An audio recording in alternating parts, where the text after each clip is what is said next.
Itu tujuannya untuk melakukan blinding ya, blinding. Nah, untuk melihat pengaruh antara buah naga, ya buah naga, diberikan buah naga dengan yang non buah naga gitu ya, terhadap tekanan darah gitu ya, penurunan tekanan darah, misalnya outcome-nya adalah penurunan tekanan darah.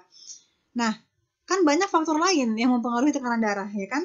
Bukan cuma buah naga. Ini sering kali peneliti atau mahasiswa tuh lupa kalau faktor yang mempengaruhi tekanan darah itu banyak, bukan cuma buah naga. Teman-teman kan di Web of Causation belajar, ya kan? Tekanan darah itu faktornya banyak, ada aktivitas fisik, ada asupan kopi, ada apalagi tuh asupan cairan ya. Belum lagi masalah asupan karbohidrat, protein, lemak dan lain-lain, banyaklah garam ya. Sedangkan pada penelitian ini kan si peneliti ingin fokus bagaimana pengaruh pemberian buah naga dengan placebonya terhadap penurunan tekanan darah. Bagaimana kita memastikan bahwa tekanan darah itu turun betul-betul karena faktor antara buah naga dengan yang non buah naga? Bukan turun karena adanya latihan fisik yang rajin atau orang yang mengurangi asupan garam gitu ya. Karena kalau ada pengaruh faktor luar, ini bisa terganggu nih hubungan ini. Jangan-jangan orang yang diberikan buah naga justru malah tidak mengalami penurunan tekanan darah. Padahal dia berharap dengan memberikan buah naga ada penurunan tekanan darah. Justru malah orang yang tidak diberikan buah naga mengalami penurunan tekanan darah. Karena tadi ada variabel pengganggu. Ya, diberikan buah naga, tapi kok nggak turun sih tekanan darahnya? Ternyata sampel yang bersangkutan, kelompok orang-orang yang mendapatkan buah naga ini adalah orang-orang yang malas berolahraga, orang yang merokok, orang yang tinggi asupan natriumnya, sehingga tekanan darahnya nggak turun-turun. Sedangkan orang yang tidak mendapatkan buah naga, itu kan diharapkan tekanan darahnya nggak turun ya, gitu. Karena tidak mendapatkan buah naga berarti tidak mendapatkan pengobatan. Tapi ternyata orang-orang yang tidak mendapatkan buah naga ini adalah orang yang rajin beraktivitas fisik, orang yang rajin olahraga, rajin menjaga pola makan, sehingga tekanan darahnya menurun dalam follow up waktu yang diberikan. Nah itu, jangan sampai terjadi seperti itu artinya gagal penelitiannya. Artinya gagal dalam mengontrol variabel-variabel di luar dari buah naga itu sendiri. Ya, itu kenapa dari awal tuh peneliti penting untuk memahami web of causation dari suatu penyakit. Supaya dia paham variabel yang dia teliti ini faktornya banyak. Ya, confoundingnya itu banyak. Tuh, confoundernya ya. Jadi ukur dulu variabel-variabel confounder dari sampel kalian. Kalau memang tekanan darah ini dipengaruhi oleh umur, kemudian dipengaruhi juga oleh jenis kelamin, dipengaruhi oleh status merokok, maka di variabel dasarnya diukur dulu. Umurnya berapa rata-rata, berapa yang perempuan, berapa laki-laki, ya kemudian bagaimana status merokok, bagaimana status aktivitas fisiknya, semuanya. Semua hal yang mempengaruhi tekanan darah diukur. Nanti kalian melakukan randomisasi. Nah, pada kelompok yang buah naga di sini harus ada laki-laki. Pada kelompok yang tidak mendapatkan buah naga juga ada laki-laki ya. Dengan proporsi yang sama. Di sini kalau laki-laki 20%, di sini laki-laki 20%. Di sini kelompok tua ada 50%, di sini kelompok tua 50%. Di sini orang yang suka olahraga, dia juga suka olahraga ya. Jadi harus sama nih karakteristik antara orang yang diberikan buah naga dengan yang tidak diberikan buah naga. Sehingga kita yakin betul-betul nanti tekanan darah yang turun itu betul-betul karena faktor tadi, faktor buah naga atau tidak. Bukan oleh faktor yang lain, yaitu confounder atau pengganggu. Semoga dipahami ya. Ya, jadi itulah tujuan dari randomisasi ya. Nah, di awal kita ukur variabel dasar ini kita harapkan sama.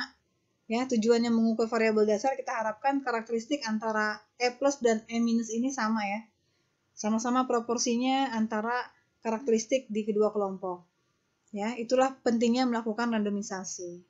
Setelah dirandomisasi ya, diketahui mana E plus dan juga E minus, aplikasikanlah intervensi secara blind atau buta ya. Apa maksudnya?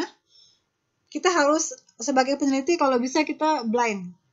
Kita buta, kita nggak tahu mana kelompok yang diberikan buah naga, mana kelompok yang tidak diberikan buah naga. Di sini ada si Ali, ada si Budi, ada si Nita, ada Rani. Di E negatif ada si Tono, ada Tony, ada Nisa, ada Cika, dan lain-lain gitu ya. Kalau bisa diharapkan kita sebagai peneliti kita nggak tahu Cika dapat apa, si Tony dapat apa, ya. Itu namanya blinding. Kita harus melakukan blinding. Kita minta tolong pihak ketiga lah untuk memberikan kelompok yang diberikan buah naga dan kelompok yang tidak diberikan buah naga. Karena apa? Secara psikologis kalau peneliti tahu si Tony dapat placebo, si tadi Budi dapat buah naga, kita secara psikologis akan mengharapkan hasil pada Budi ini condong kepada tekanan darah yang menurun. Sedangkan hasil pada Tony kita harapkan tekanan darahnya tidak menurun. Nah, itu nggak boleh dalam penelitian. Namanya bias. Nah, itulah tujuan dari blinding. Ya. Kemudian setelah itu kita follow up hasilnya dan kita ukur variable outcome, kalau bisa juga secara blind. Ya, kita tidak tahu nih yang kita ukur ini apakah orang yang dapat buah naga atau tidak. Kita lihat tekanan darahnya menurunnya drastis atau tidak. Ya, itu kalau bisa kita blind. Karena kalau kita tahu orang yang kita ukur ini penurunan berat badan penurunan tekanan darahnya ini dipengaruhi oleh buah naga atau tidak, itu akan mempengaruhi kita sebagai peneliti. Pasti akan berpengaruh itu. Ya. Kok yang ini tekanan darahnya tidak menurun ya? Padahal kan dia yang dapat buah naga, saya tahu nih, si Budi dapat buah naga, kok nggak turun ya? Jangan-jangan salah kali nih mengukur tekanan darahnya nih. Coba ulang lagi Jadi hal-hal seperti itu tuh namanya bias tuh. Itu nggak boleh dalam penelitian ya. Itulah kenapa kalau bisa kita blinding baik pada saat mengalokasikan ini ya buah naga atau intervensi maupun pada saat mengukur variable outcome-nya akhirnya nanti ya. Oke. Saya rasa slide-slide berikutnya adalah penjelasan dari langkah-langkah tadi. Anda bisa baca sendiri. Nah, mungkin ini ya tadi ya blind-nya. Sedikit saya paparkan. Blind itu ada 3 macam. Ada single blind, ada double blind, ada triple blind. Single blind kalau hanya subjek yang diteliti saja yang tidak tahu apa-apa ya. Dia nggak tahu apakah dia dapat sesuatu yang intervensi atau dia dapat kontrol, dia nggak tahu. Waktu saya meneliti pada atlet ya, yang satu diberikan susu coklat, sedangkan kelompok yang lain diberikan placebo. Ya, yang kelompok placebo tadi diberikan minuman sejenis bukan susu ya, diberikan minuman yang seperti mirip susu ya, mirip susu tapi bukan susu, warnanya juga coklat. Dan 2 botolnya itu saya berikan warna gelap sehingga mereka tidak tahu apa isi yang mereka minum ya. Jadi mereka cuma bisa menebak-nebak ya. Jadi apa yang dia minum apa ya ini ya gitu ya. Jadi itu fungsinya single blind ya. Mereka tidak tahu. Karena kalau subjeknya tahu dia mendapatkan susu coklat ya, dan dia tahu susu coklat itu bisa menambah kecepatan, maka pada saat tes kecepatan mereka secara sugesti akan meningkatkan kecepatannya. Itu kan nggak boleh ya, namanya bias ya. Nah, makanya penting untuk melakukan single blind. Jadi kalau bisa subjeknya nggak tahu apakah dia dapat intervensi, apakah dia dapat kontrol, itu harus dibutakan ya, supaya nanti hasilnya murni betul-betul sesuai dengan hasil pengukuran. Kemudian double blind. Double blind itu kalau subjek yang diteliti maupun peneliti sama-sama tidak tahu. Nah, ini tadi saya contohkan tuh, yang di buah naga tadi ya.